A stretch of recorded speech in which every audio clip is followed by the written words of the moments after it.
السلام عليكم متابعينا الأعزاء. صناعة الإندومي من الصناعات الغذائية المنتشرة في العديد من دول العالم، ومع ذلك فلا يعرف الكثيرون شيئا عن هذه الصناعة، مما يفتح الطريق أمام الشائعات لتنتشر أكثر.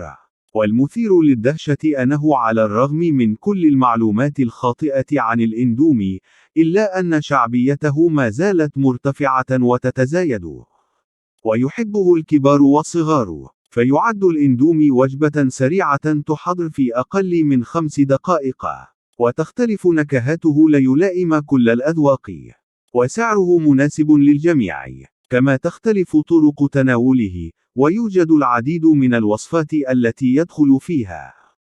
سنستعرض في هذا الفيديو: أولاً تاريخ صناعة الإندومي. ثانياً مكونات وخطوات صناعة الإندومي. ثالثاً خطوات صناعة الإندومي في المصنع. رابعاً هل صحيح أن الإندومي يصنع من عظام الحيوانات؟ وقبل أن نبدأ أرجو منكم فضلاً وليس أمراً الاشتراك وتفعيل زر الجرس دعماً للقناة وتشجيعاً لنا. نبدأ أولاً بتاريخ صناعة الإندومي. بدأت دولة إندونيسيا في صناعة الإندومي عام 1969 ميلادية، وهو عبارة عن شعيرية سريعة التحضير تنتجها شركة إندو فود سوكسيس ماكمور. يعود اسم الإندومي إلى قسمين: الأول وهو إندو وهو القسم الأول من إندونيسيا، والثاني هو مي وتعني شعيرية. وصدرت الإندومي في بدايتها بنكهة مرقة الدجاج كي تناسب الذوق العام في إندونيسيا، وبذلك احتلت مكانة كبيرة في قلوب الناس، وانتشر استخدامها في البيوت والعمل لسرعة تحضيرها، حتى ارتفعت مبيعات الشركة بشكل ملحوظ عام 1982 ميلادية، عندما بدأت الشركة في إنتاج نكهات مختلفة ونوع آخر من الإندومي وهو الشعيرية المقلية، حتى وصلت إلى ذروة مبيعاتها عام 1983 ميلادية. وبدأت الشركة في صناعة الإندومي في أكواب من البوليسترين عام 1997 ميلادية. وتقوم إندونيسيا بتصدير منتجها إلى كل دول الشرق الأوسط وشمال إفريقيا وبعض دول العالم. كما تم إنشاء أول مصنع لإنتاج الإندومي في مدينة جدة بالسعودية عام 1992 ميلادية. وكان أول دخول للإندومي إلى السعودية عام 1986 ميلادية عن طريق الاستيراد، وتم إنشاء مصنع آخر في الدمام عام 2007 ميلادية. كما يوجد مصنع للإندومي في مصر بمدينة بدر في 10 من رمضان. أما عن مكونات صناعة الإندومي، فتنتشر شائعات كثيرة حول الإندومي، وتكثر الأكاذيب عن حقيقة صناعته، وتختلف المعلومات المنتشرة عن مكونات صناعة الإندومي، في الوقت الذي يشير فيه موقع الإندومي الرسمي إلى المكونات بشكل واضح. تتكون شعيرية الإندومي من دقيق القمح بنسبة 62%، وزيت النخيل المكرر، والملح، وتريبوليفوسفيت الصوديوم، وكربونات الصوديوم، وكربونات البوتاسيوم، وصمغ الغوار والريبوفلافين. أما مسحوق التوابل فيتكون من الملح والسكر والجلوتامات أحادية الصوديوم ومسحوق الثوم، مع مسحوق البصل، ونكهة صناعية، وخلاصة الخميرة، وفلفل وثاني أكسيد السيليكون. ويوجد نوعين من زيت التتبيل: أولهما صلصة الصويا الحلو الذي يتكون من زيت النخيل المكرر والبصل مع الماء والسكر والملح وزيت السمسم، وفول الصويا والقمح.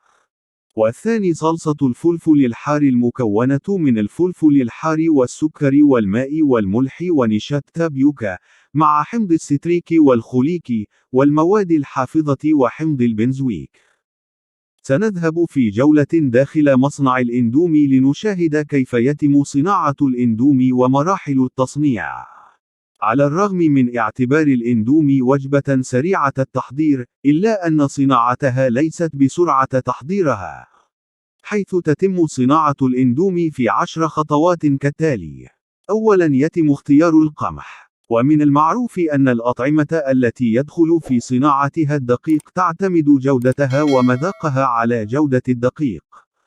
وبعد ذلك يتم أخذ عينات إلى معامل قسم الجودة للتأكد من مطابقة المواصفات. وتأتي بعد ذلك مرحلة العجن، والتي يتم فيها إضافة الماء مع الدقيق داخل العجانة، وبعد التقليب لفترة معينة وبسرعة معينة أيضا يتم إفراغ العجين إلى الكباسات، لتأتي مرحلة الكبس. ويتم كبس العجينة في تلك المرحلة على شكل صفيحة واحدة من العجين، ليصل سمكها إلى 1 ملم تقريبا، وذلك لتسهيل قطعها وتمويجها. وهنا تبدأ مرحلة تمويج العجينة. فبعد عملية الكبس، يتم قطع الصفيحة وإعطائها شكل خطوط رفيعة، لتخرج بالشكل الذي نراه عند شرائها. ثم تبدأ مرحلة البخار، حيث تتعرض خيوط الشعيرية للبخار مرتفع الحرارة، فتصل درجة حرارته إلى 100 درجة مئوية حتى تطهى جيدا، ويتحد الجيلاتين مع النشا. مرحلة التشكيل، تطوى خيوط الشعيرية بعناية، ثم يتم تقطيعها في صورة قوالب لها شكل ووزن معين. مرحلة القلي الخفيف. في هذه المرحلة من مراحل صناعة الإندومي، يقلى كل قالب في زيت النخيل المكرر، وذلك لضمان استعمال أقل كمية ممكنة من الزيت. مرحلة تبريد، يتم خفض درجة حرارة القوالب، وتلك المرحلة تهدف إلى حفظ الشعيرية من البكتيريا. مرحلة تغليف. بعد مرحلة التبريد، يتم إضافة النكهة والبهارات المميزة لكل نوع من أنواع الإندومي، وبعدها تغلف بإحكام. مرحلة توزيع.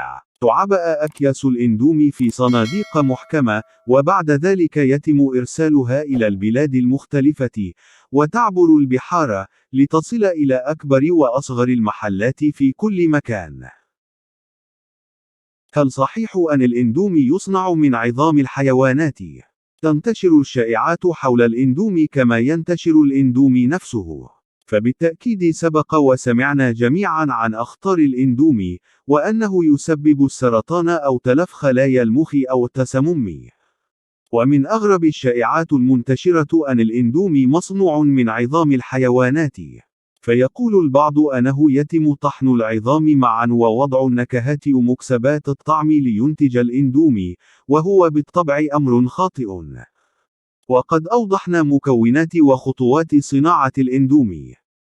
وتبرر بعض الشائعات أن الإندومي يسبب السرطان نتيجة احتوائه على مادة جلوتامات أحادي الصوديوم، لكن تلك المادة هي المسؤولة عن النكهة الطيبة، ولا توجد أي أدلة علمية تثبت أن الإندومي مادة مسرطنة.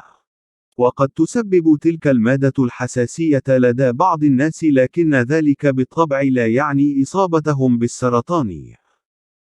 وقد يتخوف البعض بسبب وجود حمض البنزويك، إلا أن إضافته ضرورية لمنع نمو الكائنات الدقيقة الضارة في الأطعمة الحامضية، ولا خوف منه على صحة الإنسان.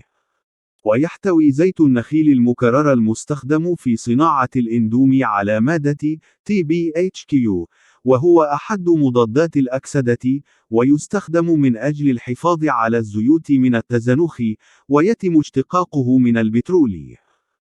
ووافقت إدارة الأغذية والأدوية على استخدامها كمادة حافظة بشرط ألا تزيد عن 0.02% من محتوى الزيت في الطعام، وذلك لأن تناوله بكمية كبيرة يؤدي للشعور بالغثيان والهذيان أورانين الأذن، لكن كميته في الشعيرية سريعة التحضير غير مؤذية، وبذلك فلا يوجد ضرر من تناول الإندومي على الرغم من كل الشائعات التي أثيرت حولها. أرجو أن يكون الفيديو قد نال إعجابكم. لا تنسى الاشتراك في القناة وتفعيل الجرس، ليصلك كل جديد.